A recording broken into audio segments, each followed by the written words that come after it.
As dawn breaks over the eternal city, the golden sun filters through ancient stones, whispering secrets of a past that refuses to be forgotten by history. Through the mist of time, we journey back to 80 AD, witnessing the breathtaking restoration of a monument built for the glory of the Flavian dynasty. In the heart of the world's most powerful empire, a symbol of cruelty and greatness was born, crafted from stone and fueled by the fire of ambition. Deep within the shadows of the arena, a warrior breathes heavily, his eyes reflecting the flickering torchlight as he prepares for a dance with his fate.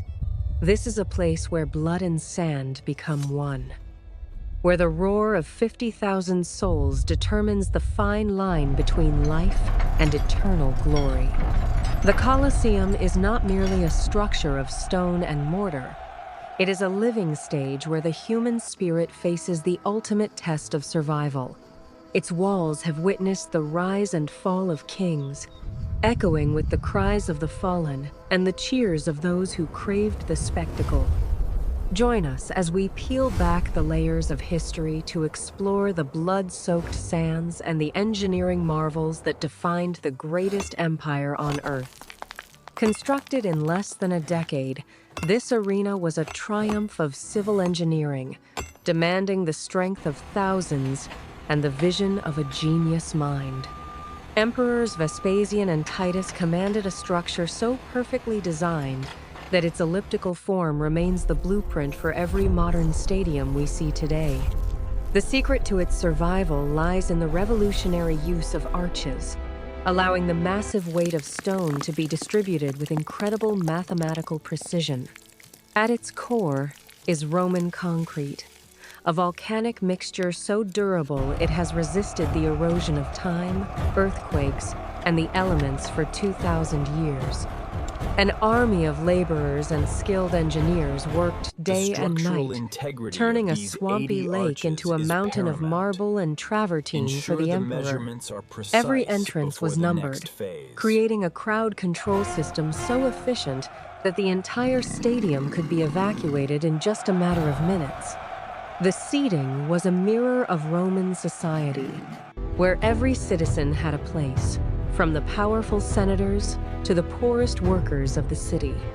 It was a gift to the people, a grand theater of distraction designed to showcase the generosity and the absolute power of the Flavian rulers. High above the crowd, a team of expert sailors operated the Velarium, a massive retractable awning that protected spectators from the scorching Mediterranean sun. This giant sunshade was a marvel of naval technology, demonstrating that Roman engineering extended far beyond the ground and into the very skies above. The sound of creaking wood and straining ropes was the heartbeat of the arena, a mechanical symphony that powered the greatest show on Earth. No detail was overlooked, with fine marble and exquisite statues making the arena not just a killing field, but a palace for the public gaze. Standing over 150 feet tall, it was a mountain of stone that dominated the skyline, a constant reminder of Roman dominance. With 80 numbered gates, the flow of human traffic was a masterpiece of logistics, ensuring that the spectacle began and ended with perfect order. A masterpiece of concrete, marble, and iron will, the Colosseum stood ready to host the most violent and spectacular events in human history. Beneath the floor, the air was thick with the scent of fear. Exotic beasts from the furthest corners of the empire waited in the dark. From the jungles of Africa to the forests of Germany, the world's most dangerous predators were brought here to face their final, bloody challenge. For the gladiators, the armor was both a burden and a lifeline. Every buckle and plate was a shield against the inevitable dance with death. Stepping into the light, they were transformed from men into legends. On this sand, honor was earned through blood, and survival was the only prize. The ring of steel on steel and the spray of golden sand created a visceral symphony of combat that held the entire city in suspense. Every movement was a calculated risk. In this arena, a single slip in the shifting sand could mean the end of a warrior's journey. The roar of the crowd was like a physical force, a tidal wave of emotion that pushed the fighters to the absolute limits of endurance. With a single gesture, the emperor held the power of life and death, deciding the fate of the fallen with a simple turn of his hand. The air was filled with the heavy scent of incense and the sweet fragrance of roses, masking the metallic smell of blood on the arena floor. In a feat of impossible engineering, the arena could be flooded to recreate epic naval battles, bringing the fury of the sea to the city.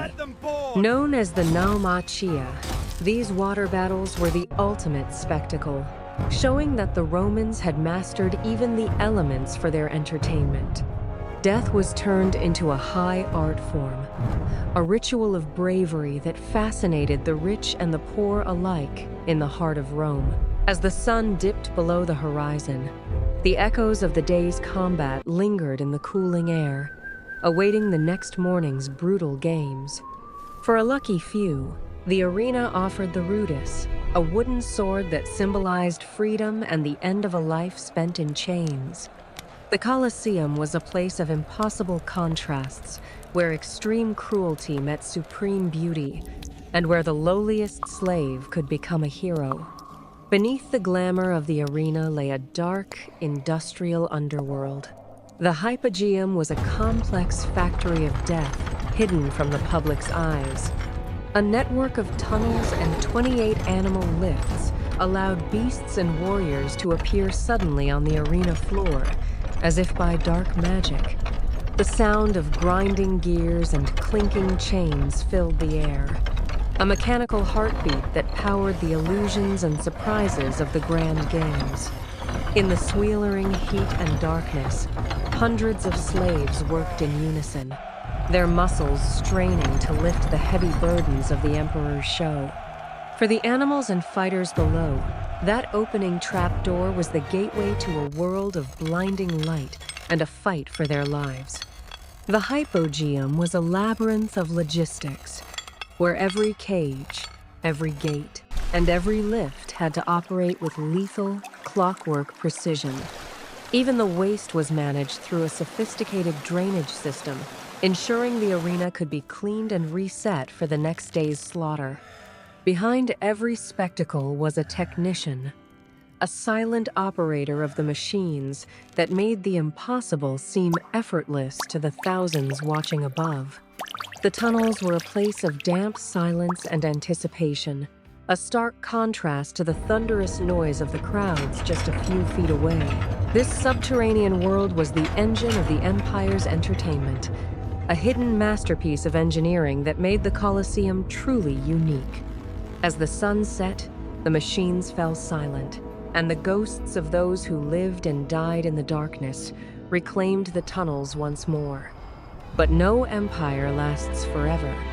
As Rome began to crumble, the arena that once symbolized its power fell into a long, silent decay. Nature reclaimed what man had built. Earthquakes shattered the mighty walls, and the once gleaming marble was stripped away to build new palaces. For centuries, it stood as a hollow shell, a home for wild animals and a quarry for builders, its former glory forgotten by the world. The blood had long since dried, and the roar of the crowd was replaced by the lonely whistle of the wind through the hollow arches. Even in its ruin, it remained a point of pilgrimage, a reminder of a civilization that had reached the stars before falling back to Earth. Today, we work to heal the wounds of time, preserving these stones so they may continue to tell their story to future generations. The Colosseum is a witness to both the heights of human ingenuity and the depths of our cruelty, a monument to the human condition. Now, it stands as the eternal heart of Rome, a bridge between the ancient world and the modern era, enduring through every trial of history. Look how Millions come high from it every goes. corner of the globe to stand where gladiators I've never stood, seen anything feeling the like weight it. of the past in It's every breath they absolutely take. massive. It is a song of stone, a testament to our desire to build things that outlast our own lives and echo into the very end of time. The Colosseum remains, a symbol of humanity's triumphs and tragedies, reminding us that true greatness is built with passion and carved into eternity.